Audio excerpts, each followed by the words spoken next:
The damn letter arrived on my desk like any other mail that morning. Plain white envelope, no return address, just my name, Elena Griffin, typed in crisp Times New Roman. I almost tossed it with the junk, but something made me pause. Bad fortune follows the keeper of rare blooms.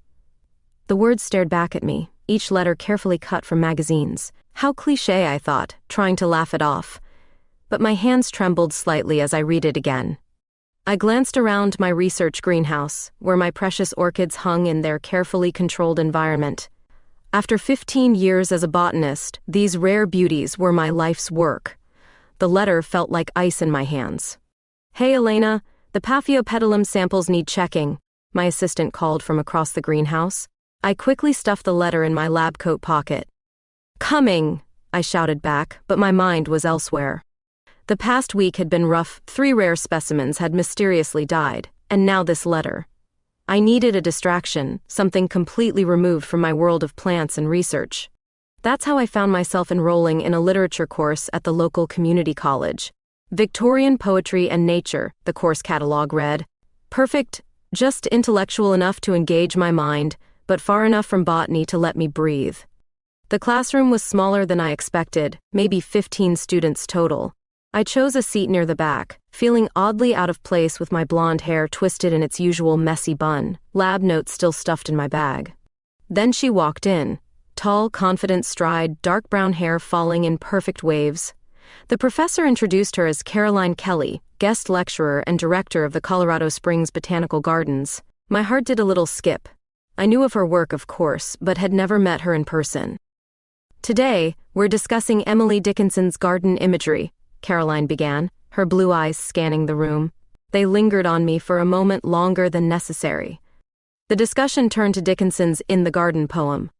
When Caroline read the lines about nature's secrets, her voice carried a depth that made me lean forward in my seat. The speaker isn't just observing nature, I found myself saying. She's seeking revelation through it. The words tumbled out before I could stop them. Caroline's eyes met mine, a spark of interest lighting them. Exactly. The garden becomes a space of transformation. Her smile was warm, knowing. After class, I lingered, pretending to organize my notes. Caroline approached my desk, coffee cup in hand. "Your interpretation was fascinating. You understand gardens differently than most literature scholars." "I should," I laughed. "I spend most of my time with orchids rather than people." "The notorious Elena Griffin," she said, surprising me. "Your work on endangered orchid species is remarkable. I've followed your research."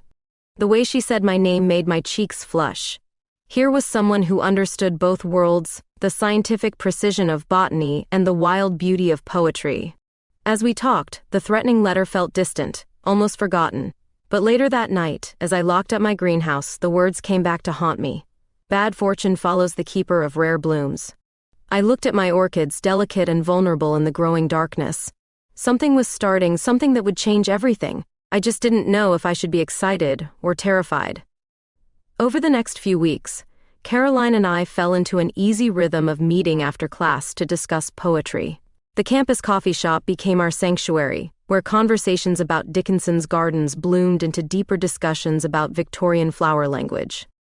"Did you know," Caroline said one evening, her blue eyes twinkling over her cup, "that in Victorian times each flower carried specific messages? It was like a secret code." I nodded, trying not to stare at how the setting sun caught her dark hair. "The language of flowers. Orchids symbolized luxury and beauty. And rare strength," she added softly, watching me. "Like their keeper." Something warm fluttered in my chest. Our conversations had started feeling less like casual chats and more like careful dances around something neither of us was ready to name. But my growing connection with Caroline couldn't completely distract me from the strange events at my greenhouse. First, it was just small things, moved items, disturbed soil. Then one morning, I found my prized Paphiopedilum rothschildianum wilting mysteriously. "This doesn't make sense," I muttered, examining the orchid. "The temperature controls are perfect, the humidity's right." My assistant suggested equipment malfunction, but I knew better. Someone had tampered with it. The anonymous letter's warning echoed in my mind. That evening, I mentioned the incidents to Caroline during our usual coffee meet. Her forehead creased with concern. "Have you reported this?" To whom? The rare plant police? I tried to joke, but my voice shook slightly. She reached across the table, her hand covering mine. Elena, this is serious. These are your life's work. Her touch sent warmth spreading up my arm. We'd been growing closer, but this felt different, more intimate. I have an idea, she said, her thumb absently stroking my wrist. The garden has a private research conservatory, state-of-the-art security system. You could move your most valuable specimens there temporarily. I started to protest, but she squeezed my hand. Please. It would make me feel better knowing your plants and you are safe. Later that night, we were comparing notes on Victorian flower symbolism in her office. The botanical garden was quiet, most staff long gone. Caroline was explaining the meaning behind different rose colors when she suddenly stopped mid-sentence. What is it? I asked, looking up from my notes. She was closer than I expected, her eyes intense in the soft lamplight. Red roses meant passion, she whispered. But white orchids, they meant, I dare to love you. My heart thundered in my chest. Caroline slowly reached up, tucking a loose strand of hair behind my ear. Time seemed to stop as she leaned in, her lips meeting mine in a soft, questioning kiss. Everything clicked into place. The lingering looks, the casual touches, the way my skin tingled whenever she was near.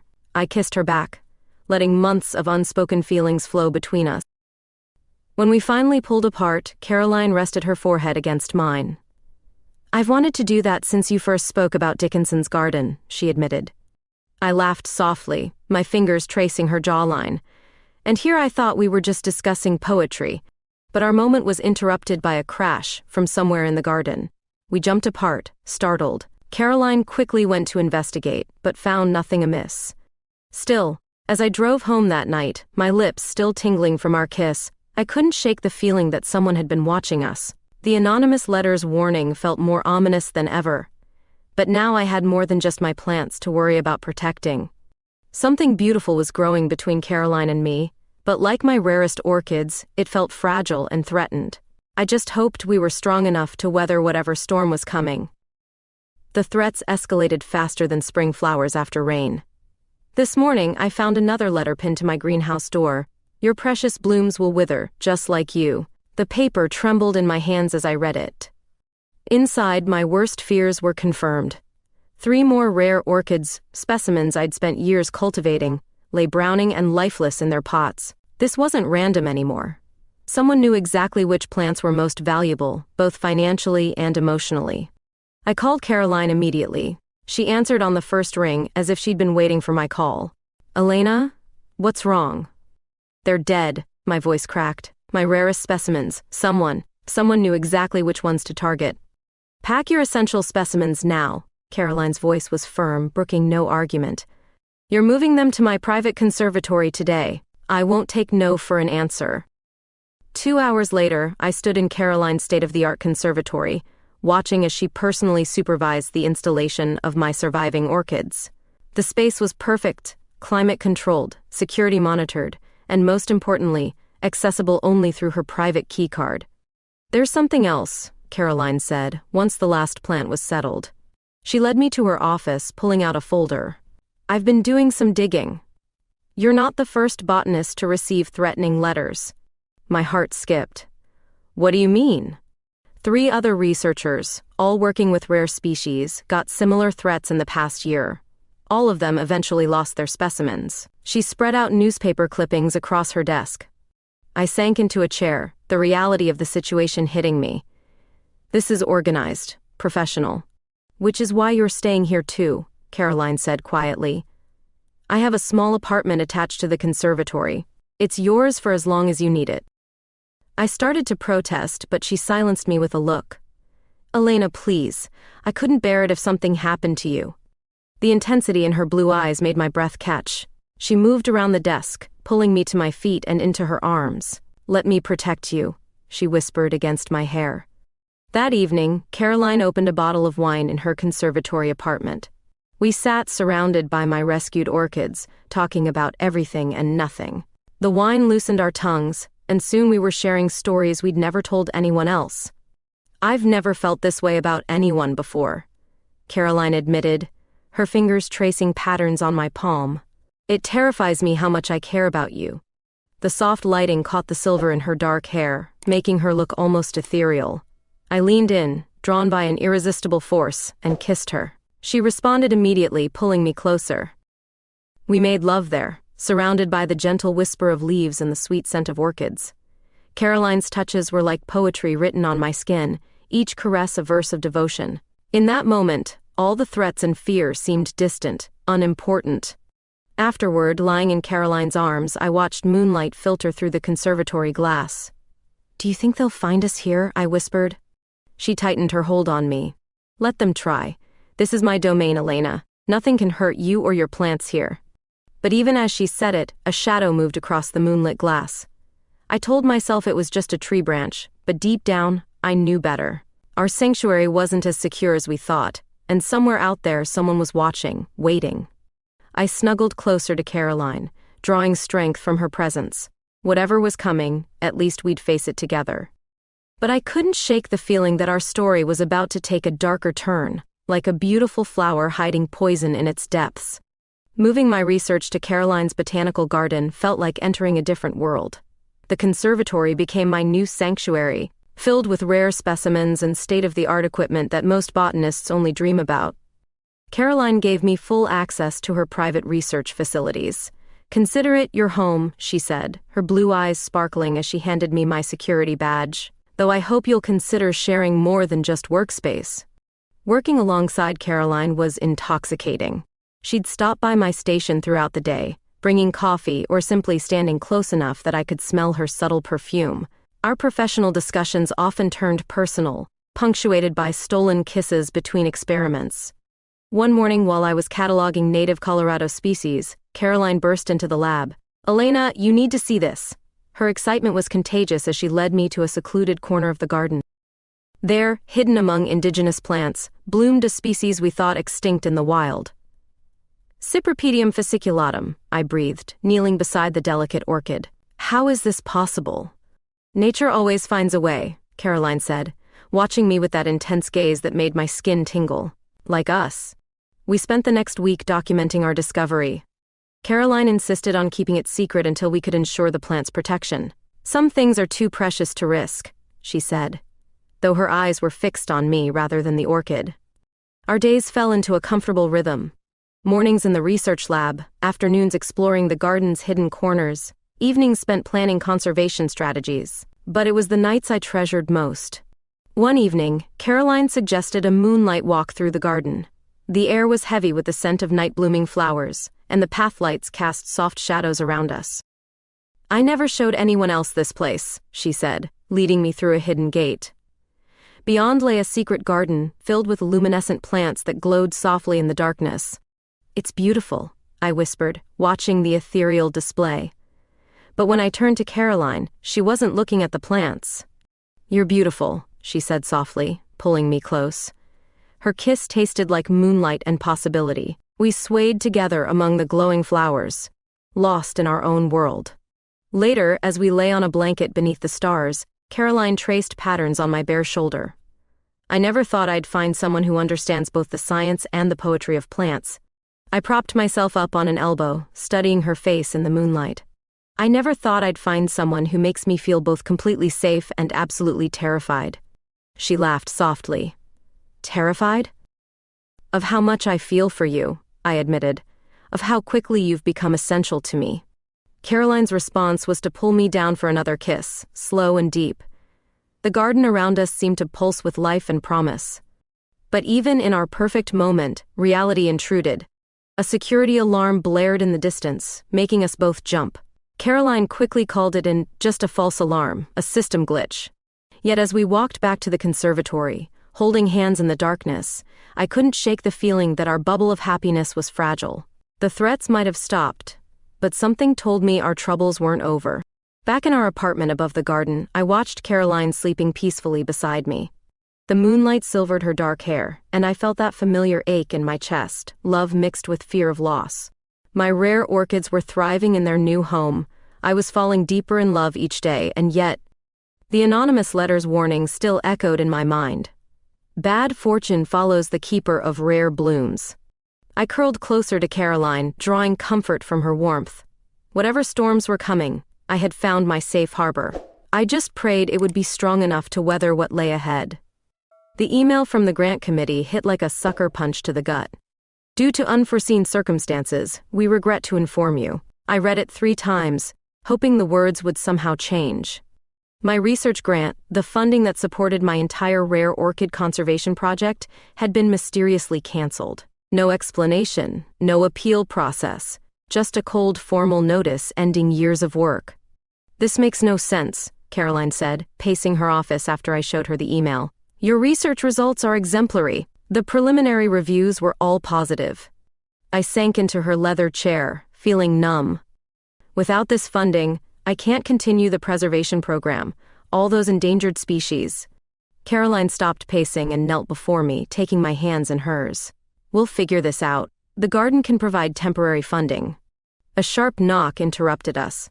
Martha Blackwood, head of the garden's board of directors, stood in the doorway. Her thin lips pressed into an even thinner line when she saw our joined hands. "Caroline, a word?" Her tone made it clear this wasn't a request. "In private." I squeezed Caroline's hand before leaving, but lingered outside the door. Their voices carried through the wood. "This relationship is inappropriate," Martha's words dripped with disapproval. "You're the director of this institution. Your personal choices reflect on all of us. My personal life is none of the board's business." Caroline's voice was steel. "It is when you're housing your friend and garden property. When you're offering garden resources for her failed research." My chest tightened. Was this why my grant was canceled? Had someone pulled strings because of my relationship with Caroline? "Elena Griffin is a brilliant botanist," Caroline shot back. "Her work could save dozens of species from extinction. If you're letting prejudice blind you." "The board meets next week," Martha cut in. "I suggest you consider your priorities carefully before then." I hurried away before the door opened, my mind spinning. Everything I'd built was crumbling, and now I was putting Caroline's career at risk too. That evening, Caroline found me in the conservatory, pretending to work. "Elena," she said softly, "stop hiding from me." "I'm not hiding," I lied, fiddling with my research notes. "I'm just busy trying to figure out how to save my life's work." She took the papers from my hands, setting them aside. "Look at me." When I finally met her eyes, they were fierce with determination. "I don't care what the board thinks. I don't care about their threats. I care about you. But your career..." She silenced me with a kiss that left no room for doubt. We made love there in the conservatory, surrounded by the very plants we were fighting to protect. Caroline's touches were both gentle and desperate, as if she was trying to prove something to both of us. Afterward, wrapped in her warmth, I whispered, "I can't let you sacrifice everything for me." "You're not letting me do anything," she murmured against my hair. "I'm choosing this. Choosing us." But as we lay there, the greenhouse glass reflecting moonlight, I couldn't shake the feeling that someone was orchestrating all of this, the threats, the grant cancellation, the board pressure, someone who wanted not just to separate us, but to destroy everything we'd worked for. I held Caroline tighter, breathing in her familiar scent. We'd created something rare and beautiful, like the endangered flowers we protected. But like those same flowers, our relationship was under threat. Tomorrow, we'd have to face the reality of lost funding and board politics. But tonight, in our glass-walled sanctuary, we had each other. I just prayed it would be enough to weather the storm that was clearly gathering force. The anonymous letter's warning echoed in my mind. Bad fortune follows the keeper of rare blooms. I was starting to understand just how prophetic those words had been. I wasn't snooping. Not really. I was just looking for spare plant labels in Caroline's office when I found them. A stack of threatening letters, identical to mine, hidden in her bottom drawer. My hands shook as I read them. "Your garden of secrets will wither. Some flowers should stay buried." Each one dated months before I received my first threat. The office door creaked. I spun around to find Caroline standing there, coffee cups in hand. Her face went pale when she saw the letters. "Elena, I can explain," she started, but I was already backing away. "You knew," I whispered. "All this time you knew who was behind this. You let me think I was the target." She set down the cups, reaching for me. "It's complicated. I was trying to protect you." "Protect me?" My voice rose. "By keeping me in the dark? By letting my research get destroyed?" "That's not what happened." Caroline ran a hand through her dark hair. Martha Blackwood. She used to be more than just a board member to me. The revelation hit like ice water. You and Martha? Years ago, before she joined the board. It ended badly. Caroline's eyes pleaded with me to understand. When she found out about us, about my feelings for you. She's behind the threats? The grant cancellation? Caroline nodded miserably. She's always been possessive. When she saw us getting closer, she threatened to expose some creative accounting from my early days as director. So you chose to protect your reputation instead of warning me? The hurt in my voice made her flinch. No, I thought I could handle her. I never imagined she'd go after your research. Caroline moved closer. Elena, please. Everything I did was to keep you safe. Safe? I laughed bitterly. I lost years of work. My reputation is in shambles. And all this time you knew why. I love you, she said softly. I was afraid if you knew the truth, you'd leave. The words hung between us, the first time either of us had said them. Under different circumstances, my heart would have soared. Love isn't about protection through deception, I said, my voice breaking. It's about trust. I turned to leave, but Caroline caught my wrist. Wait, there's more you need to know. Before she could continue, Martha herself appeared in the doorway. Her thin smile reminded me of a Venus flytrap about to snap shut. How touching, she drawled. Caroline's always had a weakness for pretty young things in distress. Get out. Caroline's voice was ice. The board meeting's tomorrow. Martha continued as if she hadn't spoken. Such a shame about Dr. Griffin's grant, and those mysterious plant deaths. My fists clenched. You destroyed my research to punish Caroline? I merely exposed vulnerabilities in the system. Martha's smile widened. Systems need strong leadership, not emotional entanglements. Caroline stepped between us. Enough. This ends now. Does it? Martha raised an eyebrow. Are you ready for everyone to know about the financial irregularities? About how you really secured the director position? I watched Caroline's shoulders tense, saw the fear flash across her face. But then she straightened, something fierce and determined settling over her features. Tell them, she said quietly. Tell them everything.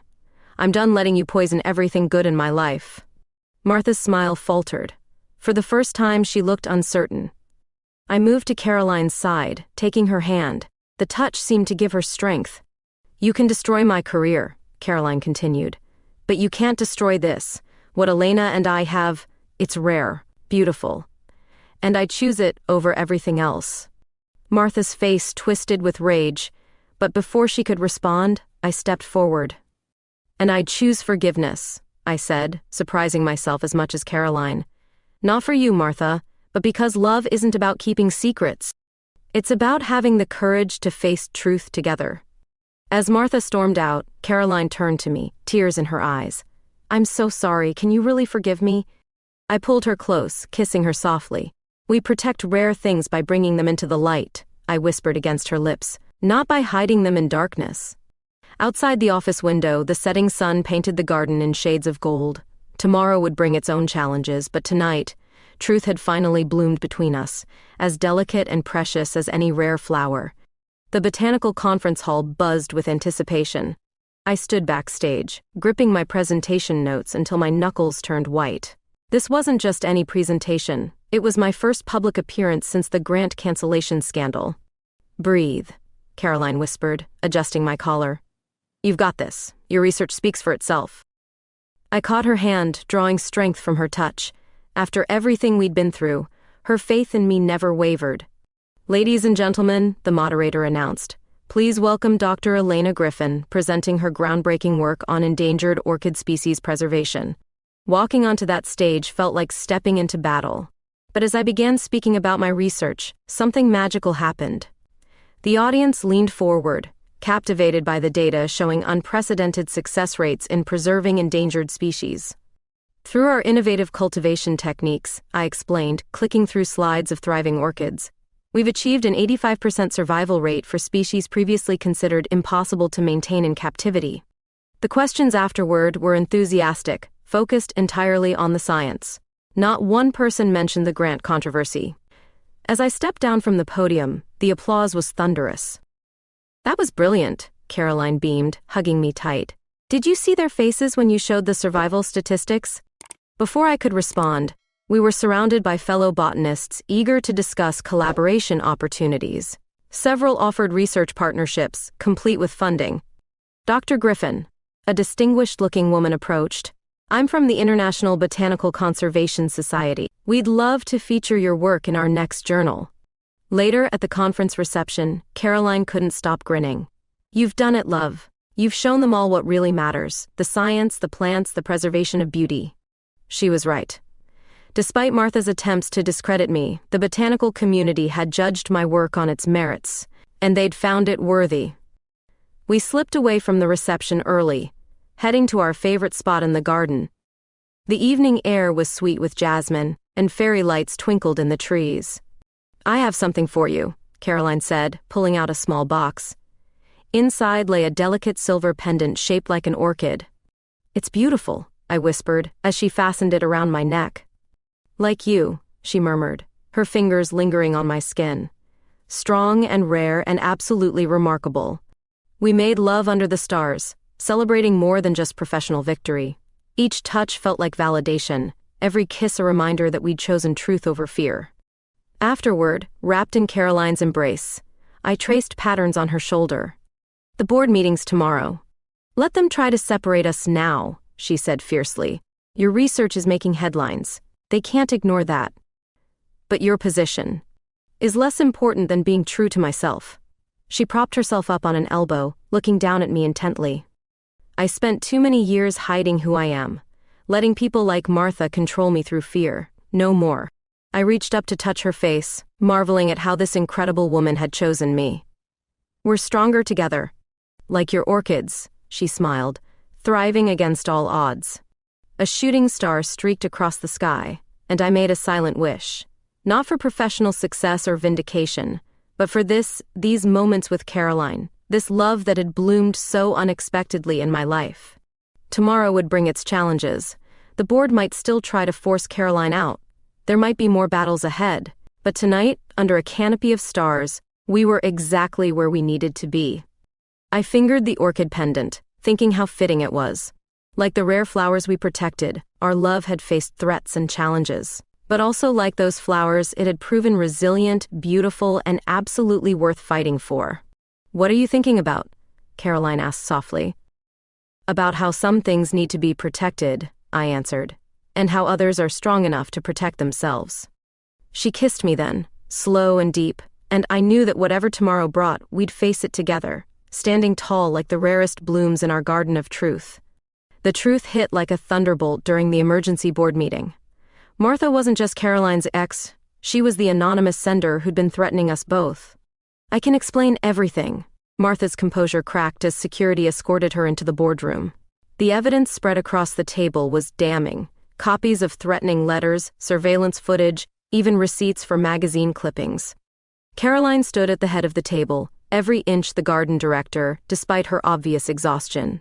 Explain why you terrorized a respected researcher, why you sabotaged valuable scientific work? I watched from my seat, still processing how the pieces had fallen together. It was Caroline's assistant who'd made the connection, finding similarities between Martha's official memos and the anonymous threats. I was protecting the garden. Martha's voice shook. When I saw how she was affecting you, how you were changing everything for her. You mean when you saw me happy? Caroline's voice was steel. When you saw me finally living truthfully? The board members shifted uncomfortably.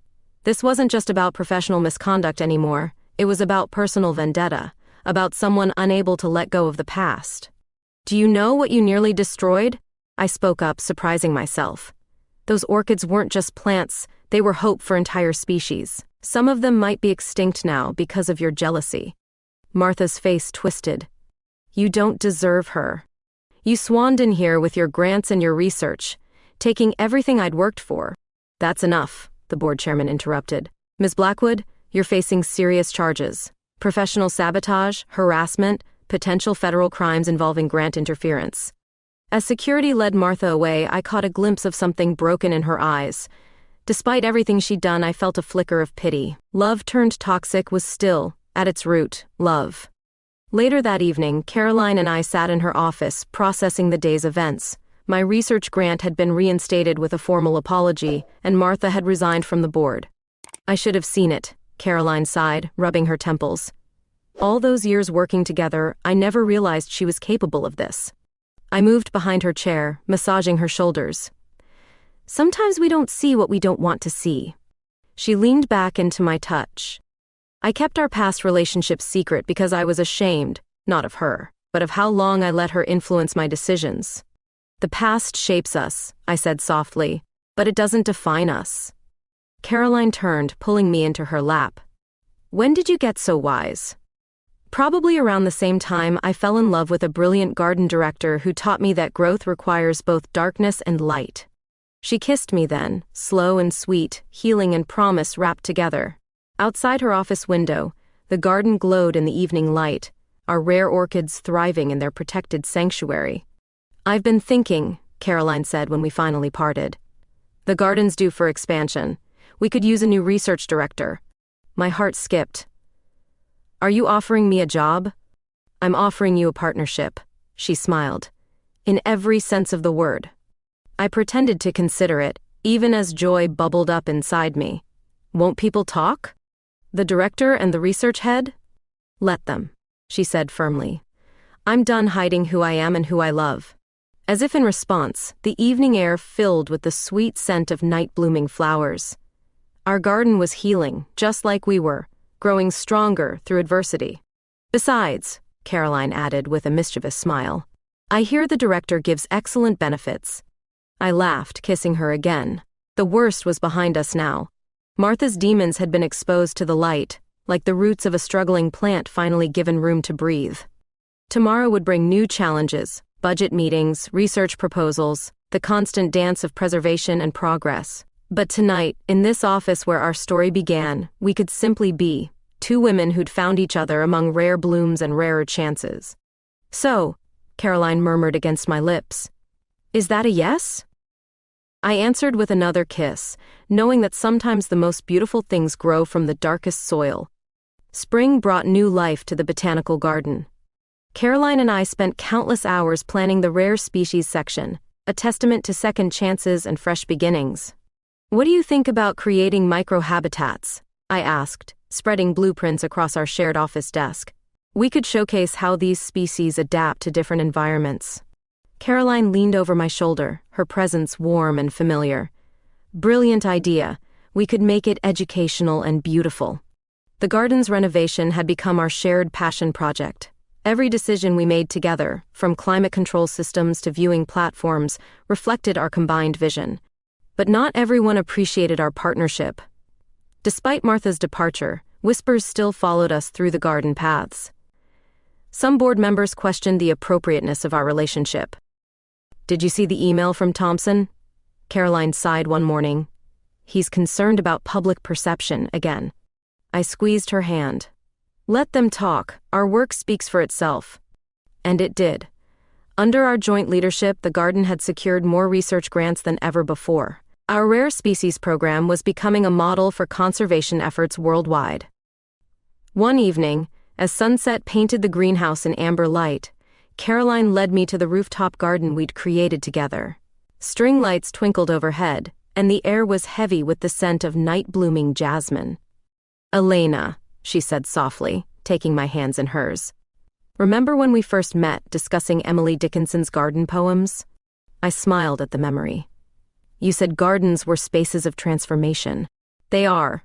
She touched the orchid pendant she'd given me months ago. Just like love transforms us.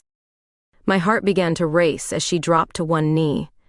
The ring she held caught the fading sunlight, sparkling like morning dew. Elena Griffin, her voice trembled slightly. Will you transform every garden, face every challenge, and share every season with me? Will you marry me? Tears blurred my vision as I pulled her to her feet. Yes, I whispered against her lips. 1,000 times yes. We celebrated with champagne among the flowers, our laughter echoing across the rooftop. Everything felt possible in that moment, bathed in sunset light and newfound joy.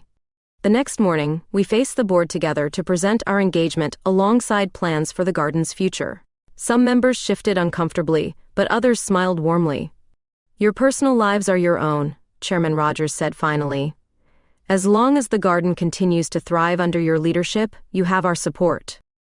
Walking through the garden later, hand in hand, we passed a group of visitors admiring our new rare species display. Their faces showed wonder, not judgment. "Look at that couple," a young woman whispered to her friend. "They're the ones who saved these beautiful plants. Isn't it romantic?" Caroline squeezed my hand, her engagement ring catching the light. "Hear that? We're romantic." "Absolutely scandalous," I teased back. Two botanists, falling in love among endangered flowers. We stopped by my favorite orchid display, where the first specimens I'd saved still thrived. Like us, they had weathered threats and emerged stronger. "You know," Caroline mused, "Martha actually did us a favor." I raised an eyebrow. "How so?" "Her threats brought us closer together, made us fight for what matters." She touched a delicate flower petal. "Sometimes the most beautiful things grow from adversity." Looking at her in that moment, surrounded by the life we'd protected and nurtured together, I knew she was right. Our love had bloomed like a rare flower, precious because of its struggles, not in spite of them. "So," I said, pulling her close, "ready to scandalize the botanical world with a garden wedding?" Her answering kiss tasted like sunshine and possibility. Above us, the greenhouse glass reflected golden light, creating a cathedral of glass and green, where love grew wild and free. Tomorrow would bring new challenges: wedding plans, conservation projects, the constant balance of personal and professional. But tonight, we were simply two women who had found each other among rare blooms and rarer chances, planning a future as intertwined as the vines in our garden. The news came on a crisp autumn morning. My research on endangered orchid preservation had won the International Botanical Excellence Award. Caroline burst into our shared office, waving the notification letter. "You did it, love." She lifted me off my feet in an enthusiastic embrace. "Though I never doubted you would." The recognition meant more than just professional validation. It was proof that truth and persistence could overcome any obstacle. My work, once threatened and discredited, had risen to international acclaim. "We did it," I corrected her, touching the orchid pendant that never left my neck. "I couldn't have done this without you." The award ceremony was scheduled for next month in London.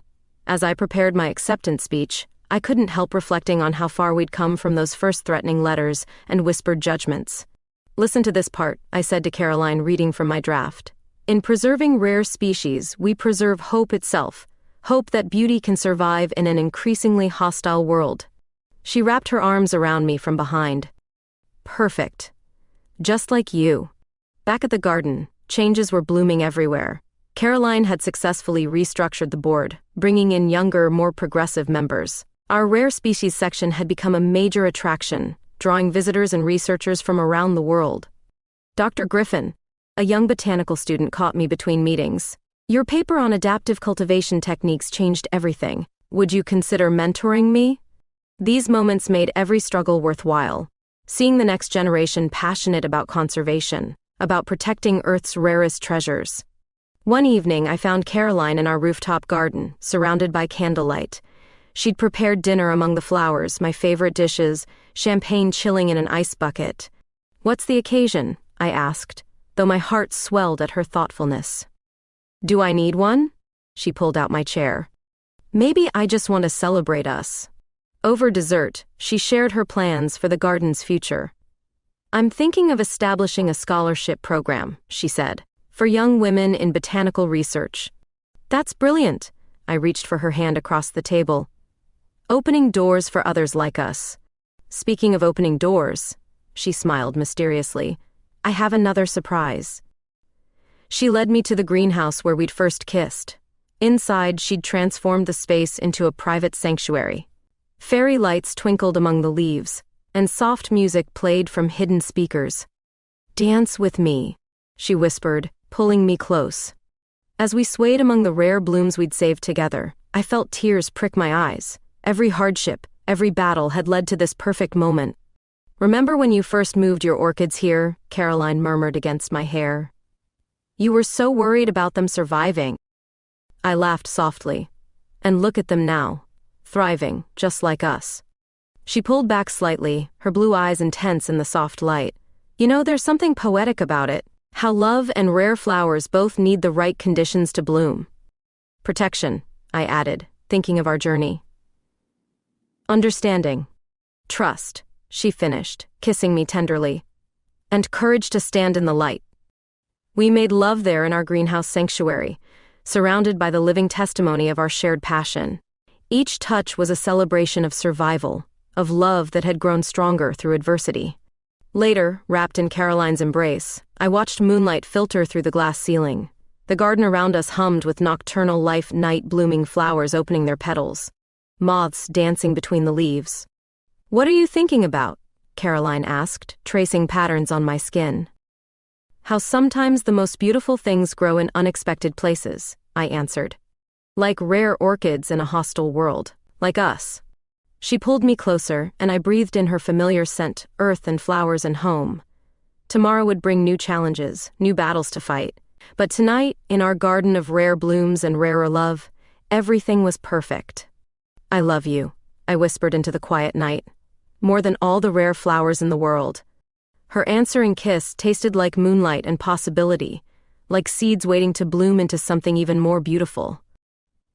The World Botanical Conference buzzed with anticipation as Caroline and I took the stage together. 5 years had passed since that first threatening letter, and here we were, presenting our groundbreaking work on endangered species preservation.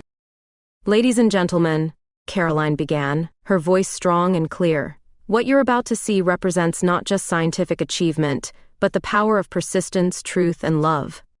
I squeezed her hand briefly before stepping forward to share our results. The data was impressive. Over 50 endangered species saved from extinction, a revolutionary cultivation technique now adopted worldwide, and a new generation of botanists trained in our methods. The standing ovation lasted 5 full minutes. Afterward, we were surrounded by colleagues offering congratulations and collaboration proposals. But my favorite moment was watching a young lesbian couple approach us shyly. "You inspired us," one of them said. "Not just with your research, but by showing us we don't have to choose between who we are and what we love to do." Back at our garden, changes bloomed everywhere. The research department I now co-directed had tripled in size. Our rare species section had become a model for conservation gardens worldwide. "Remember when this was all just dreams and blueprints?" Caroline mused as we walked through the expanded greenhouse complex. I touched my orchid pendant, thinking of how far we'd come. Sometimes the best things grow from the smallest seeds. That evening, we hosted a celebration in the rooftop garden where Caroline had proposed. Staff, students, and board members mingled under twinkling lights, toasting to our success. "A toast," Chairman Rogers raised his glass, "to the finest leadership team this garden has ever seen, and," he winked, "the most romantic." Later, Caroline led me to a quiet corner of the garden. "I have something to show you," she said, pulling out a leather-bound portfolio. Inside were press clippings, photographs, and letters spanning our years together. The first threatening letter that brought us together, a photo of our first kiss in the greenhouse, the article announcing our engagement. "Our story," she explained, "preserved like the rare blooms we protect." Tears pricked my eyes as I turned the pages. Every struggle, every triumph carefully documented. Even the hard times, Martha's threats, the grant cancellation, the whispered judgments, seemed beautiful now, part of the path that led us here. "And look," she pointed to the final page. "Room for many more chapters." I kissed her then, tasting salt and joy. "I love you," I whispered against her lips. "More than all the rare flowers in all the world's gardens." The party continued around us, but we stayed in our quiet corner, planning future adventures. New species to save, new students to mentor, new ways to protect the beauty we'd found together. "You know what's funny?" Caroline mused, playing with my orchid pendant.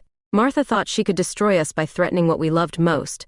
Instead, she brought us together," I finished. "Like a forest fire that leads to new growth." As if on cue, our rarest orchid, the one that started everything, bloomed above us, its delicate petals catching the moonlight. "Perfect timing," Caroline smiled. "Nature always knows best." I looked at my wife, radiant in the garden she'd helped create, and felt overwhelming gratitude for every twist of fate that led us here, for every battle that made us stronger, for love that, like our rarest blooms, had proven both delicate and indestructible. Tomorrow would bring new challenges, more species to save, more minds to open, more beauty to protect. But tonight, in our garden of rare flowers and precious moments, we were exactly where we were meant to be. Ready for our next adventure? Caroline asked, her blue eyes twinkling. I answered with a kiss, knowing that sometimes the most beautiful stories, like the rarest flowers, never truly end. They just keep blooming, season after season, growing more precious with each passing year. Above us, stars twinkled like fairy lights, and the night air carried the sweet scent of victory, of love, of endless possibilities waiting to bloom.